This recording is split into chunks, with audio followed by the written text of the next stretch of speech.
Hi guys, നമുക്ക് ഇന്നൊരു cake ഉണ്ടാക്കിയാലോ? അതും വെറും 3-4 ഇൻഗ്രീഡിയൻസ് കൊണ്ടാണ്. അപ്പോൾ അതെങ്ങനെയാണ് ഉണ്ടാക്കുന്നതെന്ന് നോക്കാം. ഞാനിവിടെ ചോക്കോ വാനില പഫ് എന്ന് പറയുന്ന ഒരു ബിസ്ക്കറ്റാണ് എടുക്കുന്നത്. ഇന്ന് 2 പാക്കറ്റ് എടുക്കുന്നുണ്ട്. ഇത് ഞാൻ ക്രീം ബിസ്ക്കറ്റാണ് കേട്ടോ എടുക്കുന്നത്. നിങ്ങൾക്ക് ഏതാണെങ്കിലും നിങ്ങൾക്ക് എടുക്കാം. ഓറിയോയോ ഹൈഡൻസിക്കോ അങ്ങനെ ഏത് ബിസ്ക്കറ്റ് വേണമെങ്കിലും എടുക്കാം കേട്ടോ. അപ്പോൾ ഇതിൻ്റെ ക്രീമും ബിസ്ക്കറ്റും നമ്മൾ രണ്ടാക്കി എടുക്കുകയാണ്.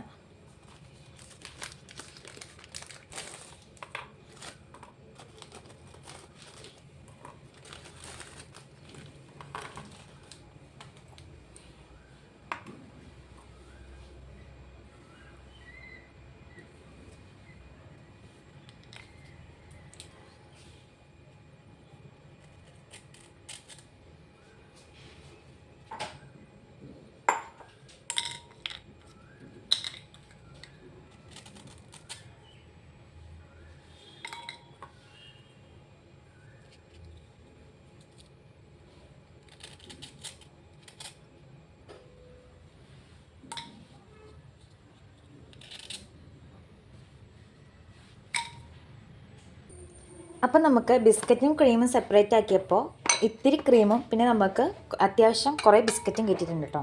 ഇനി നമുക്കിത് മിക്സിയുടെ ജാറിലിട്ടിട്ട് ഇതിൻ്റെ ബിസ്ക്കറ്റ് മാത്രം ഒന്ന് പൊടിച്ചെടുക്കാം.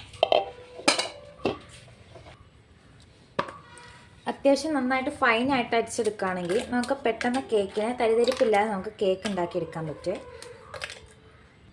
ഇത് നമുക്ക് വേഗം തന്നെ പൊടിച്ചെടുത്തിട്ട് വരാം. നന്നായിട്ട് അത്യാവശ്യം നല്ല ഫൈനായിട്ട് പൊടിഞ്ഞ് കിട്ടിയിട്ടുണ്ട് കേട്ടോ. നമ്മൾ അത്രയും ബിസ്ക്കറ്റ് പൊടിച്ചിട്ട് ഇത്രയാണ് കിട്ടിയത്. ഇനി ഇതിനായിട്ട് ആവശ്യത്തിനായിട്ടുള്ള പാലാണ് എടുക്കുന്നത്. ഞാനിവിടെ 125 ml ഉള്ള ഒരു കപ്പ് അളവിൽ പാൽ ഒഴിച്ച് കൊടുക്കുന്നുണ്ട്. അത് നന്നായിട്ട് ഒരു വിസ്കോ ഒരു സ്പാച്ചിലോ വെച്ചിട്ട് നന്നായിട്ടൊന്ന് ഇളക്കി കൊടുക്കാം. വീണ്ടും നമ്മൾ ഒരു 125 ml കപ്പിൽ ഒരു കപ്പ് പാൽ എടുക്കുന്നുണ്ട്. ഇത് ഫുള്ള് 150 ml പാലാണ് നമ്മൾ എടുക്കുന്നത് കേട്ടോ. ഇനി നമ്മൾ 80 ml ഒരു കപ്പ് അളവിൽ പൊടിച്ച പഞ്ചസാരയാണ് കേട്ടോ ചേർക്കുന്നത്. നമ്മൾ ഒത്തിരി ഫൈനായിട്ട് അടിച്ച പഞ്ചസാരയല്ല. പിന്നെ നമുക്ക് 1/2 ടേബിൾ സ്പൂൺ അളവിൽ നമ്മുടെ ബേക്കിംഗ് പൗഡർ ഇട്ട് കൊടുക്കാം. ഇനി വേണ്ടത് നമുക്ക് ഒരു പിഞ്ച് അളവിൽ ഉപ്പാണ്. നമ്മുടെ മധുരം ഒന്ന് ബാലൻസ് ചെയ്യാൻ വേണ്ടിയാണ് നമ്മൾ ഉപ്പ് ചേർക്കുന്നത്. പിന്നെ നമ്മൾ ഒരു നുള്ള് സോഡാപ്പൊടിയും ചേർത്ത് കൊടുക്കുന്നുണ്ട്. ഇനി നമ്മൾ ഇവിടെ 2 രൂപയുടെ പാക്കറ്റിൻ്റെ സൺറൈസോ ഇല്ലെങ്കിൽ ഇൻസ്റ്റൻറ്റ് കോഫി പൗഡർ ഇവിടെ ചേർക്കാം. നമുക്ക് കുറച്ച് കോഫിയുടെയും ചോക്ലേറ്റിൻ്റെയും ടേസ്റ്റ് ഒന്ന് മുന്നിൽ നിൽക്കാൻ വേണ്ടിയാണ് കേട്ടോ.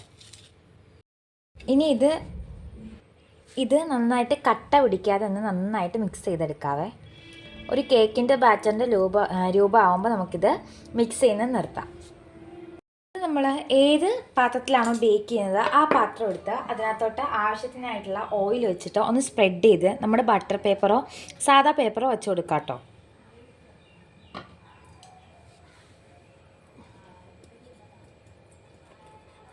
ഞാനിവിടെ മേളിലും താഴെയായിട്ട് ബട്ടർ പേപ്പർ വയ്ക്കുന്നുണ്ട്. ഇപ്പോൾ താഴെ വയ്ക്കേണ്ടവർ മാത്രമാണെങ്കിൽ താഴെ വെച്ചാലും മതിയാവും കേട്ടോ. ഓവനൊക്കെ യൂസ് ചെയ്യുന്നെങ്കിൽ താഴെ വെച്ചാൽ മതി. ഇന്ന് നമ്മൾ കുക്കറിലാണ് ഇത് ബേക്ക് ചെയ്തെടുക്കുന്നത്. ഞാനിവിടെ റൗണ്ട് ഷേപ്പിലുള്ള പാത്രമാണ് എടുത്തിരിക്കുന്നത്. നിങ്ങൾക്ക് സ്ക്വയർ ഷേപ്പ് ഏത് ഷേപ്പാണ് വേണ്ടത് ആ ഷേപ്പിലുള്ളത് എടുക്കാം. ഇനി ഇതിൻ്റെ മുകളിൽ നമ്മൾ ഒരു ബട്ടർ പേപ്പർ കൂടെ വച്ച് കൊടുക്കുന്നുണ്ട്. നമുക്ക് ഈ പാത്രത്തിലോട്ട് നമ്മുടെ ബാറ്റർ ഒഴിച്ചു കൊടുക്കാം.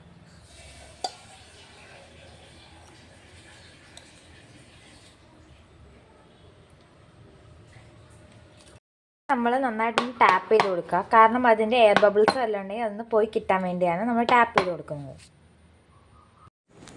ഇനി നമുക്ക് ബേക്ക് ചെയ്യാനുള്ള പ്രോസസ്സാണ്. അതിനായിട്ട് നമ്മൾ സ്റ്റൗ ഓൺ ചെയ്യുക. അതിനകത്തോട്ട് നമ്മൾ കുക്കറിൽ വെച്ചിട്ടാണ് കേട്ടോ ഇന്ന് കേക്ക് ബേക്ക് ചെയ്യുന്നത്. അപ്പോൾ കുക്കറിൽ വെച്ചിട്ട് 250 ml 150 ml വെള്ളം ഒഴിച്ചു കൊടുക്കുക.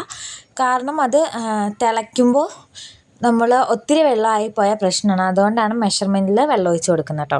പിന്നെ നമ്മൾ റിങ്ങാണ് യൂസ് ചെയ്യുന്നത്. ഇപ്പോൾ റിങ് ഇല്ലാത്തവരാണെങ്കിൽ കുറച്ച് പൊക്കമുള്ള നമ്മുടെ ഓരോ പാത്രത്തിൻ്റെ അടപ്പുകളില്ല അത് വെച്ചിട്ട് വയ്ക്കാവുന്നതാണ്. പിന്നെ നമ്മുടെ കേക്കിൻ്റെ ബാറ്റർ അതിനകത്ത് വയ്ക്കുക. ഇനി നമ്മുടെ കുക്കർ ഒന്ന് അടച്ചു കൊടുക്കുക കേട്ടോ. കുക്കറിൻ്റെ വിസിൽ നമ്മൾ എടുത്ത് മാറ്റി വയ്ക്കേണ്ടതാണ് വിസിൽ. എനിക്കിവിടെ ഫുള്ള് 35 മിനിറ്റ്സാണ് വേണ്ടത്. ഇപ്പോൾ കേക്കിൻ്റെ ബാറ്ററിൻ്റെ അളവ് പോലെ ഇരിക്കും. 35, 40, 45 ആ ഒരു റേറ്റിൽ വരും. പിന്നെ ആദ്യത്തെ 5 മിനിറ്റ് ഹൈ ഫ്ലെയിമിലും പിന്നെ ബാക്കിയുള്ള 30 മിനിറ്റ് ലോ ഫ്ലെയിമിലും ഇട്ടിട്ട് നമുക്ക് ഒന്ന് ബേക്ക് ചെയ്തെടുക്കാം. ഇനി ഇതിനകത്തോട്ടുള്ള ചോക്ലേറ്റ് ഗനാഷ് എങ്ങനെ ഉണ്ടാക്കുന്നതെന്ന് നോക്കാം. അതിനായിട്ട് നമ്മുടെ ബിസ്ക്കറ്റിൻ്റെ ക്രീം മാറ്റി വെച്ചതിലോട്ട് കുറച്ച് ഡാർക്ക് കോമൗണ്ട് ചോക്ലേറ്റാണ് ഞാൻ ഇട്ട് കൊടുക്കുന്നത്. ഞാനത് ചെറിയ ചെറിയ പീസസ് ആക്കി ഇട്ട് കൊടുക്കുന്നുണ്ട്.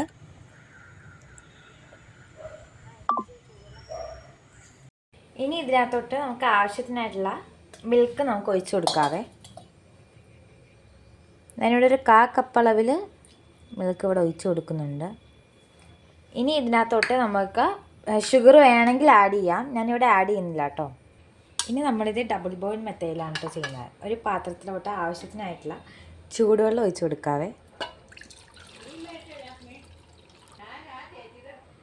നമ്മൾ നല്ല ചൂടുള്ള വെള്ളത്തിൽ വയ്ക്കുകയാണെങ്കിൽ നമുക്ക് പെട്ടെന്ന് തന്നെ ഉരുകി കിട്ടുമേ. ഇനി നമുക്ക് നമ്മളുടെ കേക്ക് ബേക്കായെന്ന് നോക്കാം. ഞാൻ എടുത്തപ്പോൾ ഇത്തിരിയും കൂടെ ബേക്കാവുന്നുണ്ടായിരുന്നു. അതെങ്ങനെ അറിയുന്നതെന്ന് വെച്ചാൽ നമ്മുടെ ടൂത്ത് പിക്കോ ഇല്ലെങ്കിൽ പപ്പടം കുത്തിയോ ഉണ്ടെങ്കിൽ അത് വെച്ചിട്ടൊന്ന് നന്നായിട്ട് അകത്തോട്ടൊന്ന് കുത്തി നോക്കുക. അപ്പോൾ എന്തെങ്കിലും കാരണവശാൽ സൈഡിൽ പറ്റിപ്പിടിച്ച് വരികയാണെങ്കിൽ, അതായത് ടൂത്ത് പിക്കിലൊക്കെ പറ്റിപ്പിടിച്ച് വരികയാണെങ്കിൽ അത് വെന്തത്തിലാണ് കേട്ടോ. അത് കഴിഞ്ഞിട്ട് ഒരു 5 മിനിറ്റ് കൊണ്ട് വെയിറ്റ് ചെയ്യുക. പിന്നെ അതൊന്ന് ഫ്ലെയിം ഓഫ് ആക്കിയിട്ട് നമുക്ക് ചൂടാറാൻ വയ്ക്കാവേ. ഒരു 10 മിനിറ്റ് ചൂടാറണേ. നമ്മളുടെ കേക്ക് അവിടെ അടിപൊളിയായിട്ട് ബേക്ക് ചെയ്ത് വന്നിട്ടുണ്ട് കേട്ടോ. ഇനിയിപ്പോൾ ഇത് നമുക്ക് ഈ പാത്രത്തിൽ നിന്ന് വിടിപ്പിച്ചെടുക്കാം. ഒരു 10 മിനിറ്റ് വെയിറ്റ് ചെയ്തിട്ടാണ് നമ്മളിത് എടുക്കാവുള്ളൂ. കാരണം കുറച്ച് തണുത്ത് കഴിയുമ്പോൾ തന്നെ ഇതിനകത്തുനിന്ന് കേക്ക് വിട്ടുപോരുവേ. അതുകൊണ്ടാണ് കേട്ടോ.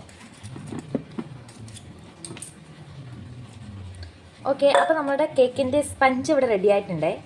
പിന്നെ നമുക്ക് ഇതിൻ്റെ ബട്ടർ പേപ്പറൊക്കെ ഒന്ന് എടുത്ത് കളയാം.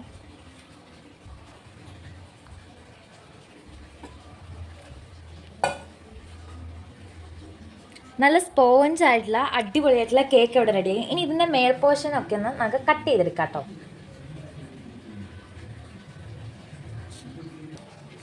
ഇതിൽ നമുക്ക് 2 or 3 ലെയറായിട്ടൊന്ന് കട്ട് ചെയ്തെടുക്കാവേ. ഞാനിവിടെ നൂല് വെച്ചിട്ടാണ് കട്ട് ചെയ്തെടുക്കുന്നത്. കാരണം അതാണ് നമുക്ക് ഏറ്റവും എളുപ്പം.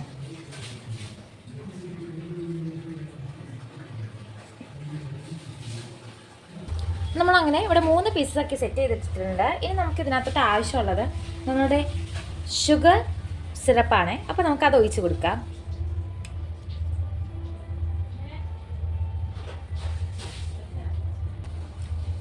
ഇനി നമുക്ക് ഇതിനകത്തോട്ട് നമ്മൾ ഉണ്ടാക്കി വെച്ചിരുന്ന ചോക്ലേറ്റ് ഗനാഷ് ഒന്ന് ഒഴിച്ച് കൊടുക്കാം.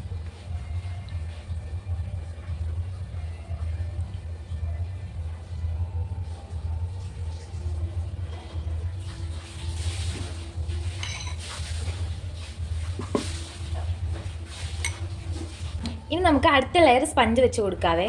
അതുപോലെ തന്നെ നമുക്ക് അതിനകത്തോട്ട് ഷുഗർ സിറപ്പും പിന്നെ നമ്മുടെ ചോക്ലേറ്റും കൂടെ വെച്ച് കൊടുക്കാം. അങ്ങനെ 3 ലെയറാക്കി സെറ്റ് ചെയ്തെടുക്കാവേ. ഇനി നമുക്ക് വേണമെങ്കിൽ വിപ്പിംഗ് ക്രീം ഒക്കെ യൂസ് ചെയ്യാവുന്നതാണ്. അപ്പോൾ ഞാനിവിടെ വിപ്പിംഗ് ക്രീം ഒന്നും യൂസ് ചെയ്യുന്നില്ല. ആ ചോക്ലേറ്റ് ഗനാഷ് നമ്മൾ മേളിൽ ഫുള്ളായിട്ടൊന്ന് ഒഴിച്ച് കൊടുക്കുകയാണ്.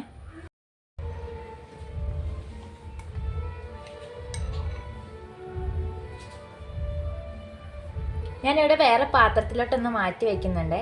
പിന്നെ നമ്മുടെ ചോക്ലേറ്റ് ഗനാഷ് ഫുള്ള് മേളിൽ ഒന്ന് ഒഴിച്ച് കൊടുക്കുന്നുണ്ട്.